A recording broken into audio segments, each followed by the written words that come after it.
अस्सलाम वालेकुम नाज़रीन, मैं हूं नौमान रज़ा और आप देख रहे हैं हमारा यूट्यूब चैनल रज़ा व्लॉग।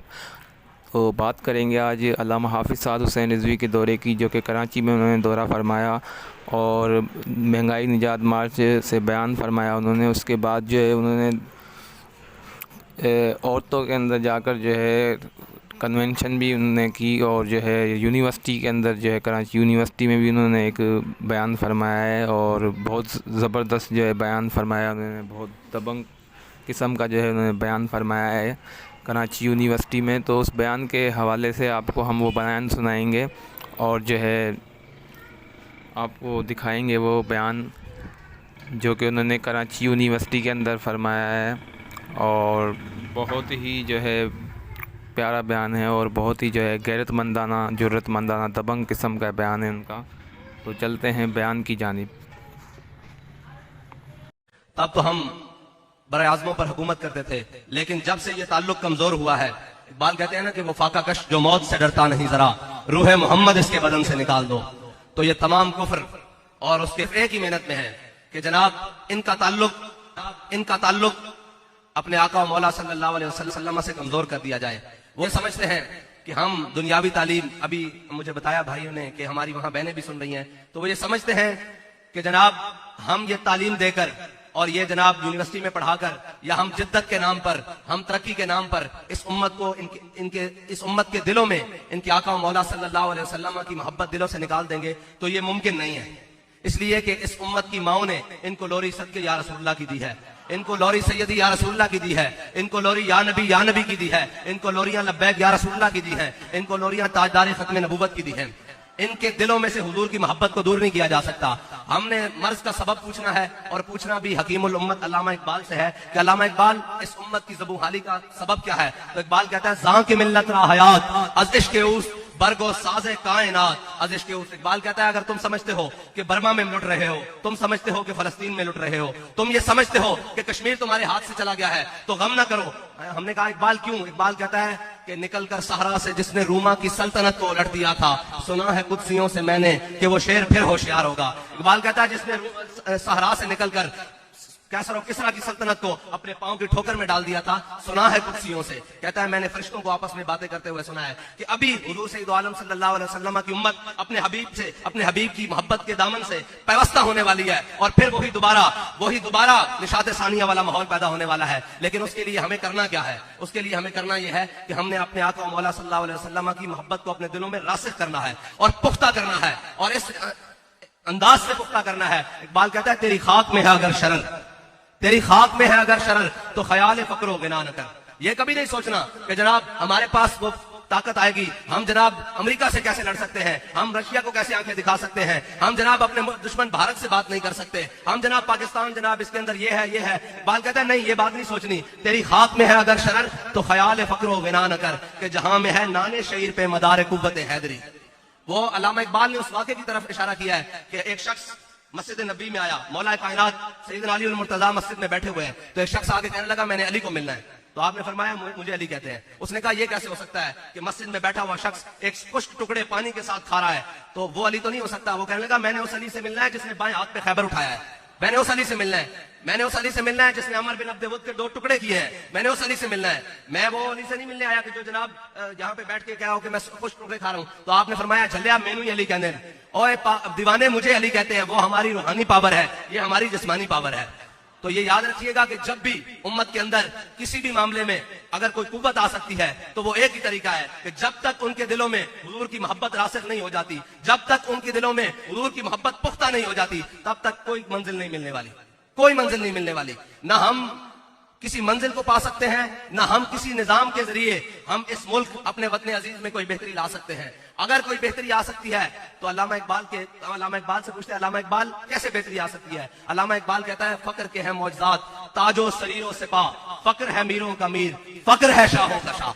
अल्लामा इकबाल कहता है फक्र के अजब मौजज़ात हैं, ये जनाब कभी तख्त पर ले जाता है, कभी ताज में ले जाता है, कभी जनाब सिपाह में ले जाता है। इकबाल कैसे, ये कैसे होगा, ये कैसे मुमकिन है कि जिस उम्मत के बारे में, जिन लोगों कौम के बारे में लोग कहते हैं ये कभी नहीं हो सकते, ये पाकिस्तानी कौम अब उस मईशत की दलदल में फंस चुकी है, ये कभी नहीं उठ सकती। इकबाल कहता है अगरचे ज़र भी है जहां में काजिल हाजात, जो फक्र से मुयस्सर है तवंगरी से नहीं। अगर जवां हो मेरी कौम के जसूर गयूज, कलंदरी मेरी कुछ कम सिकंदरी से नहीं। और आखिर में इकबाल ने कमाल कर दिया। इकबाल कहता है तू ये ना समझ कि जब तू कमजोर है, तेरे पास खाने के लिए नहीं है, तेरी मैशत का बुरा हाल है, जनाब सब कुछ तू कमजोरी के आलम में है, तो ये तू समझता है कि ये तेरी कमजोरी है। इकबाल कहता है नहीं, अगर जहां में मेरा जौहर आश्कारा हुआ।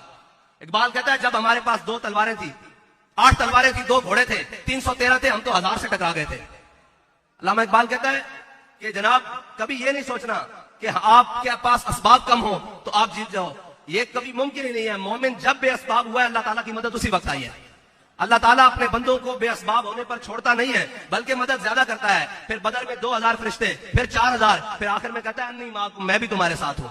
मसला यह है फिजाए बदर पैदा कर, पहले मैदान लगाना पड़ता है, पहले उन सारी चीजों से दामन छुड़ाना पड़ता है जो सारी चीजें हमें अल्लाह और उसके रसूल के दर से दूर लेकर जा रहे हैं। और जब हम उनसे दामन छुड़ाकर उस रास्ते पर आ जाएं जो रास्ता सीधा शाखे कुबा बरबस्तायम, जो सीधा रास्ता मदीना पाक की तरफ जाता है, जो सीधा रास्ता उस निजाम की तरफ जाता है जिस निजाम में उमर को भी पूछा जा सकता है जनाब ये कुर्ता कैसे बना है, वो निजाम की तरफ जिस निजाम में खातून उमर को खड़े होकर कह सकती हैं कि उमर तुम कौन होते हो हमारे हकमार मुकर्रर करने वाले। हमारे हकमार तो अल्लाह ताला ने हमें सोने और चांदी के पहाड़ दिए हैं, वो उमर जो सूरज को ऐसे देखे तो बेनूर हो जाए। लेकिन अल्लाह ताला का निजाम और हुजूर सैयद आलम सल्लल्लाहु अलैहि वसल्लम के दीन में इतनी बरकत है कि खातून वो उस हाकिम के सामने खड़ी होकर बात करती है, 36 लाख मुरब्बा मील का हुक्मरान जिसकी मर्जी के बगैर पता नहीं हिलता, खातून खड़ी होकर कहती है कि उमर कौन है हमारे हकमार मुकर्रर करने वाला। हमें तो अल्लाह और उसके रसूल ने सोने और चांदी के पहाड़ दिए हैं, तो हजरत उमर ने ये नहीं कहा कि आजादी इज़हार राय छीन नहीं ली। सबसे ज्यादा आजादी इज़हार राय इस्लाम देता है, वो खवातीन हो, वो मर्द हो, वो बच्चे हो, वो बूढ़े हो, सबसे ज्यादा कुव्वत इज़हार इस्लाम देता है। हजरत उमर के सामने जब उस औरत ने बात की तो हजरत उमर ने ये नहीं कहा कि मेरी बेहुरमती हो गई, मेरे सामने तुमने कैसे बात की। हजरत उमर ने कहा अख्ता उमर इसाबत इमरातुन, फरमाया उमर ने दूसरी बात की, औरत ने ठीक बात की, ये कहते हुए बैठ गए। और औरतों ये है इस्लाम के हकूक। और हमने जिन माओं की गोदों में पले बड़े हैं ना, और इस्लाम के अंदर जिनकी तारीख में यह है कि हजरत इमाम अहमद बिन हंबल अपनी मसनद तदरीस पर बैठे हुए थे, तो एक औरत ने पर्दे में से आवाज दी, उसने कहा इमाम साहब मैंने एक आपसे मसला पूछना है। इमाम साहब ने कहा बताएं। उन्होंने कहा इमाम साहब मैं, आपको पता है ना पुराने जमाने में औरतें सूत काटती थी चरखे के ऊपर, ये जो बुजुर्ग बैठे हैं इनको मालूम है कि सूत काटा जाता था, जिसे धागा कह ले, धागा बनाया जाता था, तो वो सूत काटती थी अपनी हलाल रोटी के लिए।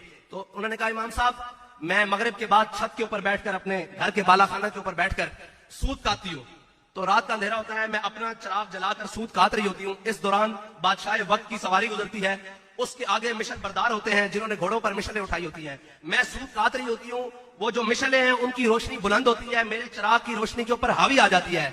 इमाम साहब मुझे ये बताएं कि उस दौरान में जो सूत काटती हूँ मेरे लिए हलाल है या हराम है? ये है मुसलमानों की माएं। उन्होंने कहा आप मुझे ये बताएं इमाम साहब कि उस दौरान जो मैं सूद काटती हूँ वो मेरे लिए हलाल है या हराम है? इमाम अहमद बिन हंबल फरमाते हैं कि मैं अपनी मसनद से हिल गया कि ये सवाल कौन पूछने वाली कौन है। तो उन्होंने कहा आप कौन है, आपका नाम क्या है, आप कहां से ताल्लुक रखती हैं? उन्होंने कहा मैं बिशर हाफी की बहन हूं, मैं बिशर हाफी की बहन हूं। इमाम साहब ने जो आगे से जुमला फरमाया ना, वो कहा कि लोगों के लिए हलाल हो सकता है, आपके घर से दीन आ रहा है, आपके लिए हलाल नहीं है। जब तकवे का मयार, नेकी का मयार ऐसा हो ना, तो फिर गोदों में महमूद गजनवी पैदा होते हैं, फिर गोदों में मोहम्मद बिन कासिम आते हैं, फिर सुल्तान सलाहुद्दीन अयूबी आते हैं, फिर राशिद मिनहाज जैसे जाबाज पैदा होते हैं। ऐसे मुमकिन नहीं है कि हम अपने अमाल को भी दुरुस्त ना करें और हम सिर्फ उनको तानाजनी करते रहें जो मसनद के ऊपर बैठे हुए हैं। ऐसे मुमकिन नहीं होगा। हमें पहले खुद उस सूरत में अमल करना पड़ेगा जो हमारे आका मौला की सुन्नत है। फिर आप देखें कि ये जहान ही नहीं, दोनों जहान। अल्लामा इकबाल कहता है गंज हाय हर दो आलम रा कली तेगे अयूबियो निगाहे बायजीद। इकबाल कहता है इस जमाने की नहीं, इस जहान की नहीं, मैं तुझे दोनों जहानों की कामयाबी का राज बताता हूँ। इकबाल क्या है? कहता है तेगे अयूबी, कहता है तलवार सुल्तान सलाहुद्दीन वाली और निगाह बायजीद बुस्तामी वाली। कहता है जब ये तुझे हासिल हो जाएगी ना तो फिर ये सारा जमाना तेरे आगे होगा।